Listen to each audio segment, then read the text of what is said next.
Welcome to episode 4. This is episode 4. Wow, that went fast, kind of.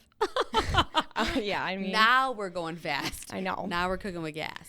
Well, yeah, I mean, and there's still going to be some kinks to figure out. Like, for instance, we're going to, so basically the style of today's podcast, we'll see how it goes, is I bring a topic or Stephanie brings a topic, one of us, and the other person doesn't know what it is. So it'll be a little bit interview style, like. It's a surprise.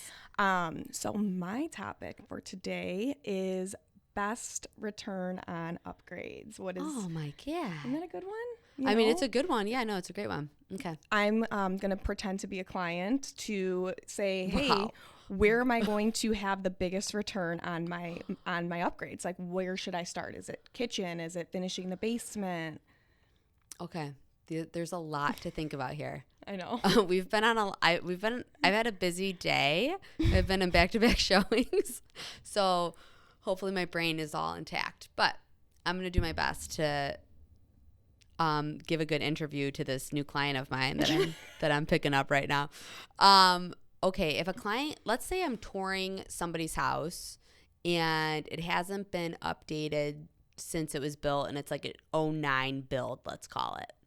What are the things that I'm looking for that we can update for biggest bang for our buck to sell? Yes, resale value, because full disclaimer here really quick, a lot of these answers are going to depend on how long you plan on staying in your house, right? 100%. Okay. 100%. We all know the easy answer when somebody's moving into a house and they're going to live there, the biggest bang for buck of what they're going to get, we all know it's kitchen and baths. Yep. Kitchen and baths sell houses. It is what it is. That's not news. But if we're going into a house and we want to update it just to sell, these are the simple things I often try to think about. Paint goes a super long way. It really does. Like a super long way. So I'm going to be looking at, is the trim, that 90s trim that was still being done in the early 2000s, that sort of thing.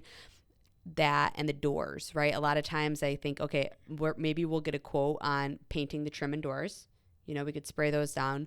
Countertops, swap countertops.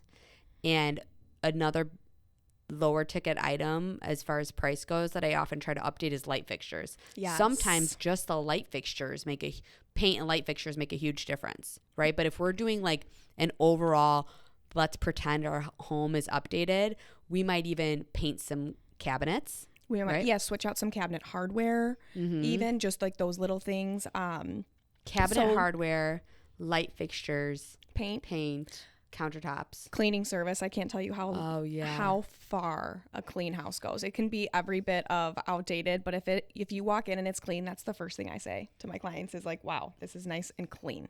Huge. I think you are so right. The amount of times I've been on showings where we walk into a house and it's dirty and we literally walk out. Yes. I don't have enough fingers and toes to count because people are grossed out by feeling like they're living in somebody else's filth.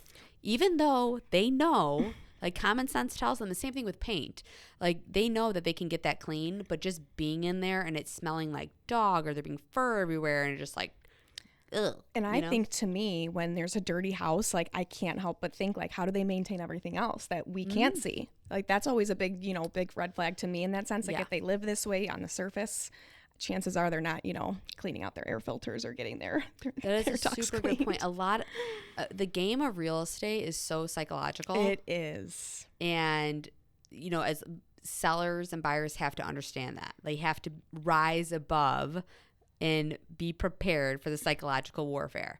We know how it goes, but I think those are. So what if you were a client who just purchased your first starter home, like within the past couple years, and you're like, okay, I'm gonna be selling in 5 to 10 years. I don't want to over improve. I still want to make money. Like there's what are things that you would say home renovation if someone wanted to do a project once a year? Would you say like, okay, these are the things that you should, this is a big one, splurge on this one, or things that you can kind of do on a budget? Well, I don't know if this is necessarily exact for budget purposes, but I often tell clients when they're moving into a new house that they want to make renovations, the very first thing they should do before they move in is the floors. Like very first thing. Because if they're refinishing them, the that'll make the dust process easier. is a huge pain in the keister, and moving furniture and this and that. So if you can wait to move in to do your floors first, that is the first thing I would do. Yeah. So, No, that's really smart. I mean, that's basically it. And I mean, when we renovated our house in 2012, actually, when we moved in, and it was like hideous on the inside. It was a foreclosure. It was, I hated it. I could not believe that we were buying it. But my brother-in-law, shout out Rick Campbell, was like, no, this is the layout you want. He's a builder, developer, contractor. So he kind of talked us into it, and he was 100% right. It was the layout we wanted. He was able to visualize what it could be for us, which was awesome, because at that time I had no idea what we were doing. And we basically, what we did before we moved in was all the floors, the wood floors, I should say. We painted and we redid the kitchen and our primary bath, and then we left everything else for down the road. Yeah, and those things also too, like you bought in a great neighborhood and you bought for a great price and you had room, because that's another thing I tell my clients too. Like if you're the most expensive house in the neighborhood, and you're going to be wanting to sell in the next 5 years, you do need to watch how much you spend on any type of renovations, because your neighbors, you got to keep in mind that your neighbors are ultimately going to help determine your list price down the road. And yes, your neighbors don't care if you put 40 grand into your backyard if it's not there. And I think that's before doing major renovation on your house, it is a good idea to look at your comparables, meaning text us and ask us like, hey, like how much room do I have in improving my house, basically, because you want to see what your neighbors are selling for. Like I said, if you don't want to be the most expensive neighborhood or house in the neighborhood. Right, exactly. What about you, Kelly? What do you think? Anything? Am I not supposed to turn it on you? No, you could do whatever you want. I always think, I don't know, something about the type of house too. Like if you want to do if you want to do a project a year, if you were just little by little wanted to chomp away at the bits of updating your house, what would you say is your wow factor on your house and why you bought it? Like, do you love the backyard? Maybe you should put a brick paver patio in versus doing your cabinets in your kitchen. Like, I think like whatever's a really big highlight to your house that people would really value for, a future buyer. I think the bulk of our renovation was done in 2012. And so the most recent part that we renovated is going to be our basement, and I think there is a lot of, and again, basements is a good one. Yeah. Cause it's a gray area. Basements are tricky because what you put in isn't necessarily what you're going to get out. But a lot of times, and I tell my clients this, is sometimes when you're thinking about making an investment in your home, it doesn't always mean dollars and cents and an exact amount. It sometimes means that wow factor that's going to make your house 20 times more marketable than another house. Yes, and again, that's much more applicable when we have more inventory, when we're competing with a lot of other houses, right? Totally. So that's something to think about too. Your house is almost like a brand when you go to sell it, and what is going to make your house more marketable than your competitors. Another gray area, which is honestly, in my opinion, in your opinion, do pools add value? I think since COVID they have, but prior to that, I didn't think they added that much. Yeah, I think it honestly depends on how it's done. I think if it's just... if it's like a backyard oasis resort type, you have but other than that, I don't think it adds too much value. I mean, at least through an appraiser's eye, right? I have heard that appraisers are adding quite a bit of value to them now, literally since. Wow. Yeah, okay. I heard there was two things that I can't think of the other off the top of my head, but and somebody told me this in Indiana, so I really couldn't tell you. We should totally have an appraiser on here. I know one. Yes. Yeah. His name's Good Bob. Idea. Bob the appraiser. I got to know him really well 2 years ago when my brother and sister-in-law's house appraised low, and him and I talked for it sometime. He never... Well, that's nice. Some appraisers won't even chat with you. Yeah. But so I think they do add value now, I believe. But I will tell you that I have had clients that are like, if I buy a house with a pool, I'm filling it in.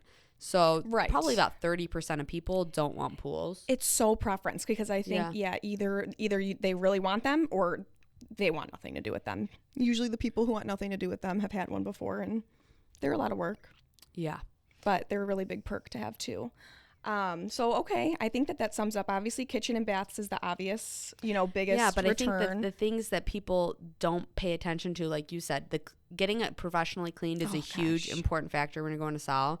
But I think trim, doors, paint, Light fixtures, countertops, cabinets, like all those.